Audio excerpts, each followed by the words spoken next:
जो कहते हैं कि ऐसो चाहूं राज में जहां मिले सभी को अन्न, दलितों को नहीं, मिले सभी को अन्न। ऐसो चाहूं राज में जहां मिले सभी को अन्न, छोटे बड़े सब सम बसे रविदास रहे बसे।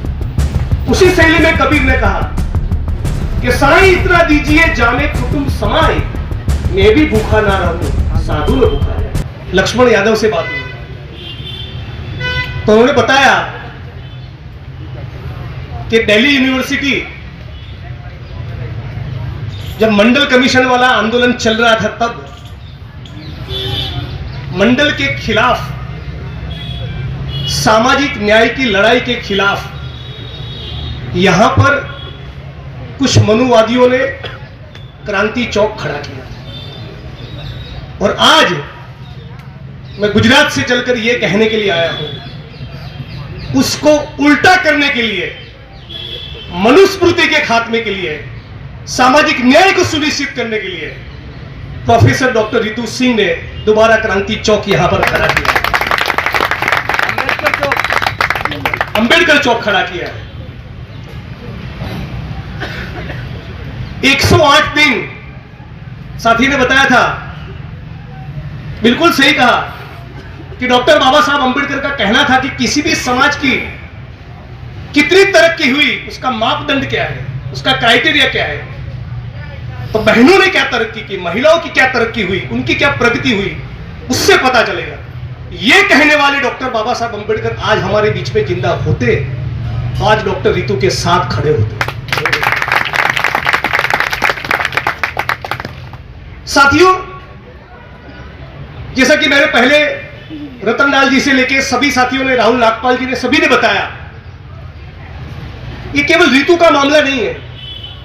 रितु का मामला तो बहुत साफ है, उसमें तो दूध का दूध और पानी का पानी इन मनुवादियों की पुलिस ने खुद कर दिया है। तभी तो मुकदमा दर्ज हुआ है, तभी तो एफआईआर हुआ है, तभी तो चार्जशीट हुआ है। एट्रोसिटीज एक्ट का प्रावधान साफ तौर पे कह रहा है, यदि आप दलित और आदिवासी नहीं, और दलित और आदिवासी के हित को, उसके इंटरेस्ट के खिलाफ कोई भी मामला जाए, उस प्रकार का फर्जीवाड़ा आप करते हो, तो वो एट्रोसिटी एक्ट के तहत वो मुकदमा होता है।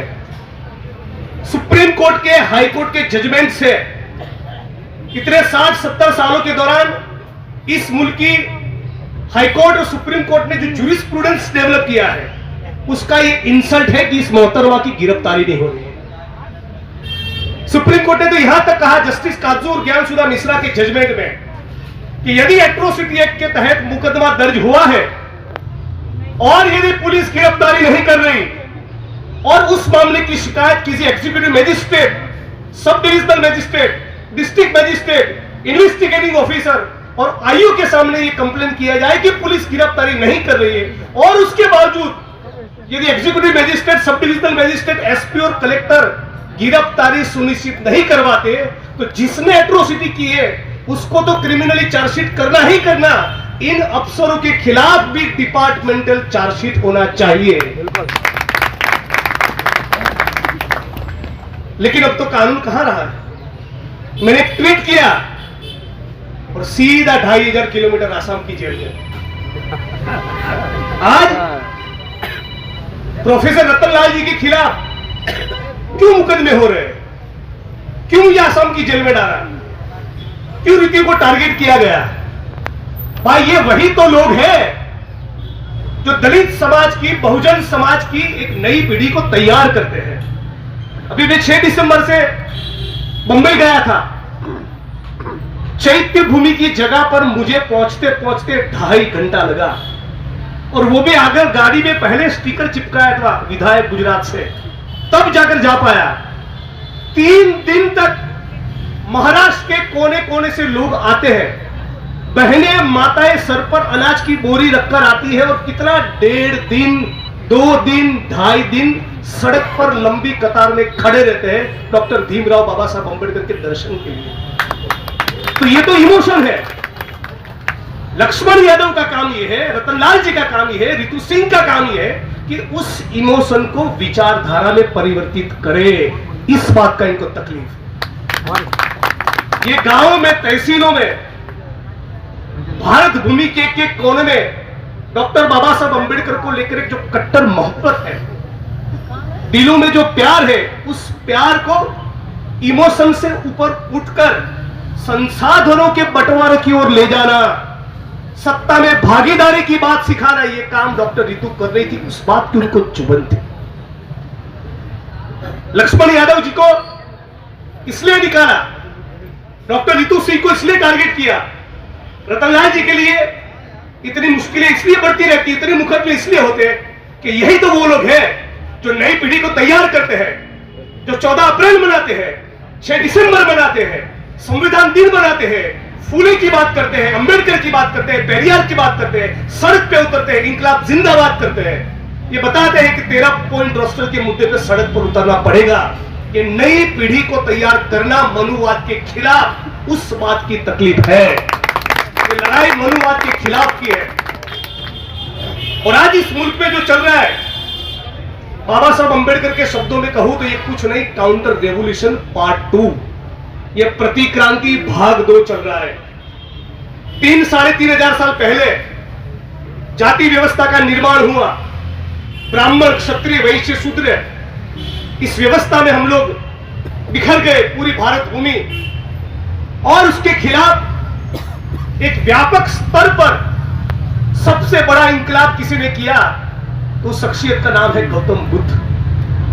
मनुवाद को नेस्तो नाबूद किया गौतम बुद्ध ने, अपना साहित्य तैयार किया, भिक्षुक तैयार किए, बुद्ध के विहार खड़े हुए, बुद्ध का विचार खड़ा हुआ, और केवल भारत नहीं, पूरे साउथ एशिया में फैला।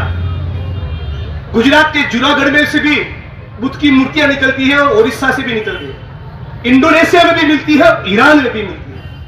लेकिन इस गौतम बुद्ध की मानवता की, जातिवाद को खत्म करने की क्रांति के खिलाफ और एक नए सिरे से मनुवादी लोग एकत्रित होकर बुद्ध की क्रांति को खत्म किया, बुद्ध के विहारों को खत्म किया, उसके भिक्षुकों को खत्म किया, और इसको डॉक्टर भीमराव बाबा साहब अंबेडकर कहते हैं, वो थी प्रतिक्रांति, काउंटर रेवोल्यूशन।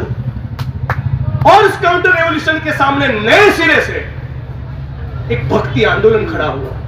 कोई रविदास निकले जो कहते हैं कि ऐसो चाहूं राज में जहां मिले सभी को अन्न, दलितों को नहीं, मिले सभी को अन्न। ऐसो चाहूं राज में जहां मिले सभी को अन्न, छोटे बड़े सब सम बसे, रविदास रहे प्रसन्न। उसी शैली में कबीर ने कहा कि साईं इतना दीजिए जामे कुटुंब समाए, मैं भी भूखा ना रहूं साधु न भूखा रहे। तो मनुवादियों के एजेंडा को क्रांति के जरिए गौतम बुद्ध ने खत्म किया, और उस गौतम बुद्ध की विरासत को दोबारा मनुवादियों ने काउंटर रेवोल्यूशन करके खत्म किया।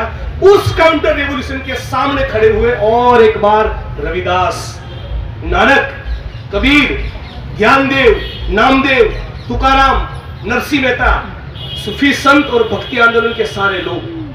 600-800 साल ये क्रांति चली, लेकिन उसमें पॉलिटिकल तड़का पहली बार किसी ने दिया, वो दिया ज्योतिबा फूले ने। उसको पॉलिटिकल तड़का दिया रामास्वामी पेरियार ने। वो सामाजिक, सांस्कृतिक, आध्यात्मिक मूवमेंट को राजकीय तड़का लगाया डॉक्टर भीमराव बाबा साहब अंबेडकर ने। और उन्हीं दिनों के दौरान सभी जाति धर्म के, सभी स्ट्रीम्स के, सभी प्रवाहों के, सभी रंगों के लेकर स्वतंत्रता का आंदोलन चल रहा था। उसकी भी कुछ विरासत सेलिब्रेट करने जैसी। और उसके बाद इन सभी की फिलोसॉफी को, सभी के विचारों को डॉक्टर भीमराव बाबा साहब अंबेडकर ने संविधान में पिरोया, और वो संविधान धीरे धीरे करके डिलीवर कर रहा था। पहले जो मनुष्य की व्यवस्था थी वो कह रही थी कि एक ही समुदाय का नॉलेज पे कंट्रोल रहेगा, पढ़ेगा भी वही, पढ़ाएगा भी वही। डॉक्टर बाबा साहब अंबेडकर और संविधान ने कहा नथिंग डूइंग, अब कोई रितु से यूजीसी की चेयरमैन भी बनेगी, गेट लॉस्ट। जमीनों के ऊपर केवल एक ही जाति के लोगों का कब्जा था। संविधान ने और डॉक्टर बाबा साहब अंबेडकर ने कहा गेट लॉस्ट, अभी जमीनों का आवंटन होगा, एक एक जिलों में होगा, एक एक तहसील में होगा, और उसके कारण हजारों लाखों एकड़ जमीन का आवंटन हुआ। वैश्य समाज का ही कब्जा रहेगा सारे बिजनेस के ऊपर। अब कोई प्रोफेसर रतनलाल या उनका चचेरा भाई भी पटना के दिल्ली के किसी मॉल में एडिडास का शोरूम भी कर सकता है। ये जो संविधान के कारण एक नई क्रांति शुरू हुई थी, उसके खिलाफ पिछले 10 साल से नरेंद्र मोदी की सरकार के शासन के दौरान काउंटर रेवोल्यूशन पार्ट 2 शुरू हो चुका है। उसके खिलाफ की लड़ाई में हम लोग यहां बैठे हैं।